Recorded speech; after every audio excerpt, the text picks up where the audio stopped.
નમસ્કાર મિત્રો, એકવાર ફરીથી સ્વાગત છે તમારું આપણી યુટ્યુબ ચેનલમાં। શું તમે પણ રેલવે ભરતીની રાહ જોઈ રહ્યા હતા? તો આ વિડીયો તમારા માટે છે, કારણ કે હાલમાં જ રેલવે તરફથી એક બમ્પર ભરતીની જાહેરાત કરવામાં આવી છે। તો આજના વિડીયોમાં આપણે રેલવે ભરતીની સંપૂર્ણ માહિતી જોઈશું। તો વિડીયો છેક સુધી જોવા વિનંતી, અને જે લોકો આપણી ચેનલમાં નવા હોય તો પ્લીઝ ચેનલને સબસ્ક્રાઇબ કરી લ્યો, બાજુમાં આપેલા બેલ આઇકન પર ક્લિક કરી લ્યો, કારણ કે આપણી ચેનલમાં સરકારી ભરતીની માહિતી સૌથી પહેલા અને સચોટ આપવામાં આવે છે। વિડીયો શરૂ કરીએ પહેલા ખાસ સૂચના કે વિડીયોમાં આપેલી તમામ માહિતી શાંતિથી જોવી અને સમજવી, જેથી કરીને ફોર્મ ભરતા સમયે તમારે કોઈ પણ પ્રકારનો સમસ્યાનો સામનો ના કરવો પડે। જેમાં આપણે આગળ વાત કરીએ તો જે સંસ્થાનું નામ છે, ઓર્ગેનાઇઝેશન જે છે એ રેલવે રિક્રુટમેન્ટ બોર્ડ તરફથી આ નોટિફિકેશન બહાર પાડવામાં આવ્યું છે। પોસ્ટનું નામ રહેશે આસિસ્ટન્ટ લોકો પાયલટ ALP ની પોસ્ટ ઉપર આ ભરતી કરવામાં આવી છે। એડવર્ટાઇઝ નંબર છે 01/2024 એડવર્ટાઇઝ નંબર છે। જોબ લોકેશન છે એ ઓલ ઇન્ડિયા રહેશે, અને ફોર્મ ભરવાનો જે મોડ છે તમારે ઓનલાઈન ફોર્મ ફિલઅપ કરી આપવાના રહેશે। હવે આપણે મહત્વની તારીખની વાત કરી લઈએ તો મહત્વની તારીખ જે છે એ ફોર્મ ભરવાની તારીખ છે 20/1/2024 ફોર્મ ભરવાના શરૂ થઈ ગયા છે। ફોર્મ ભરવાની છેલ્લી તારીખ છે એ 19 ફેબ્રુઆરી 2024 સુધીમાં તમારે ઓનલાઈન ફોર્મ ફિલઅપ કરી આપવાના રહેશે। RRB તરફથી કે જે આસિસ્ટન્ટ લોકો પાયલટમાં CBT ફર્સ્ટ એક્ઝામ જે આવે છે એ જૂન અને ઓગસ્ટમાં લેવામાં આવશે, અને CBT જે બીજી એક્ઝામ આવે છે CBT 2 એક્ઝામ એ સપ્ટેમ્બરમાં લેવામાં આવશે। ત્યારબાદ એપ્ટિટ્યૂડ ટેસ્ટ જે આવે છે તે નવેમ્બરમાં, અને ડોક્યુમેન્ટ વેરિફિકેશન છે એ નવેમ્બરના એન્ડ અને ડિસેમ્બર 2024 સુધીમાં ડોક્યુમેન્ટ વેરિફિકેશન કરી આપવાના રહેશે। હવે આપણે ઉંમર મર્યાદાની વાત કરી લઈએ તો ઉંમર મર્યાદા જે છે એ 1/7/2024 પ્રમાણે માન્ય કરવામાં આવે છે, જેમાં મિનિમમ 18થી લઈને મેક્સિમમ 33 વર્ષ સુધીના ઉમેદવાર અહીંયા એપ્લાય કરી શકે છે, અને નિયમમાં જે છૂટછાટ હોય છે એ સરકારશ્રીના નિયમ મુજબ અહીંયા લાગુ કરવામાં આવી છે।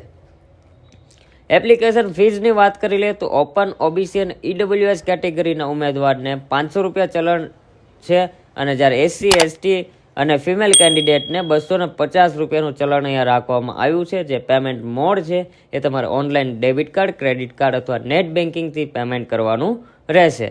હવે RRB તરફથી જે આસિસ્ટન્ટ લોકો પાયલટની જે ભરતી બહાર પાડવામાં આવી છે તેમાં અહીંયા સ્ટેટ વાઇઝ જે છે તમે ચેક કરી શકો છો કે કયા રિજિયનમાં કેટલી જગ્યા પર ભરતી બહાર પાડવામાં આવી છે। અહીંયા તમને સ્ક્રીન ઉપર શો થઈ રહ્યું છે, અને કુલ 5696 જગ્યા પર આ ભરતી બહાર પાડવામાં આવી છે। ફરી નોટ કરી લેજો મિત્રો કે 5696 જગ્યા પર ભરતી બહાર પાડવામાં આવી છે। હવે આપણે સેલેરીની વાત કરી લઈએ તો સેલેરી જે છે એ લેવલ 2 પ્રમાણે આપવામાં આવશે, જેમાં 19,900 રૂપિયા સેલેરી મળવા પાત્ર રહેશે।